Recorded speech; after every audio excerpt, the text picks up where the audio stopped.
आपल्या सगळ्यांचं मनपूर्वक स्वागत,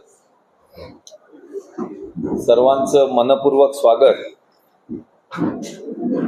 पनवेल महानगरपालिका निवडणूक 2026, कारण मतदान 26 आहे म्हणून आपण 26 25 26 का 26, तर 26 याच्या महायुतीची आमच्या बैठका होऊन त्याची आज घोषणा करण्याकरता ही आपल्या सर्वांना महायुतीची माहिती देण्याकरता ही पत्रकार परिषद आहे आणि त्याच्याकरता आपण सर्व आलात।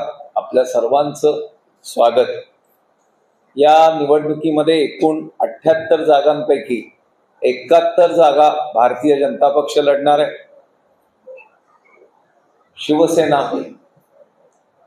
एकनाथ शिंदे साहेब ज्याचे पक्ष प्रमुख आहेत ते 4 जागा लढणार आहेत। राष्ट्रवादी काँग्रेस अजित पवार साहेबांची ती 2 जागा लढणार आहे आणि सन्माननीय रामदास आठवले साहेबांचं RPI ही 1 जागा लढणार आहे। अशी करून 78 जागांची ही महायुती आज बऱ्याच चर्चेनंतर आज आमची फायनल झाली आहे।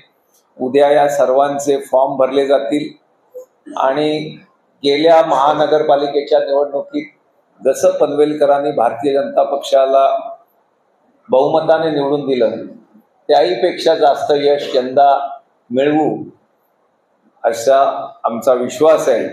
कारण केंद्रातलं असलेलं नरेंद्र मोदींचं सरकार, राज्यातलं असलेलं देवेंद्रजी, अजितदादा आणि एकनाथ शिंदे साहेबांचं असलेला साथ, त्याच्यामुळे ते डबल इंजिन अधिक महानगरपालिकेचं इंजिन असं करत पनवेलकरांच्या सर्व अपेक्षा पूर्ण करण्यास महायुती सक्षम आहे आणि ही महायुती जोरात लढेल। लोकांनाही माहिती आहे की विकासाचं तोरण हे या महायुतीकडेच आहे आणि आमचे सर्व नेते ज्या प्रकारे पनवेल महानगरपालिकेला लक्ष देत आहेत त्याप्रमाणे नागरिकांचाही विश्वास भारतीय जनता पक्ष आणि महायुतीला आहे। आणि 16 तारखेला आपण बघाल की बहुमताने भारतीय जनता पक्ष अधिक सर्व महायुतीचे सर्व पक्ष जोरात महायुती म्हणून निवडून आलेले असतात।